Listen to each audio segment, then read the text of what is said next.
हे जगन्नाथ हे जगदीश दुर्वासांक अभिशापरू इंद्र श्रीहीन हेबारु माता लक्ष्मी समुद्र रे जाई बास कले।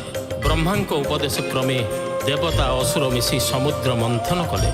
बासुकी हेले मंथन दौड़ी आ मंदर पर्वत हेले मंथन दंड हेले दंड स्थापित हेब कहा उपरे। तुमे कच्छप रूप धारण करी मंदर पर्वत रूपक दंड को पृष्ठरे धारण कल।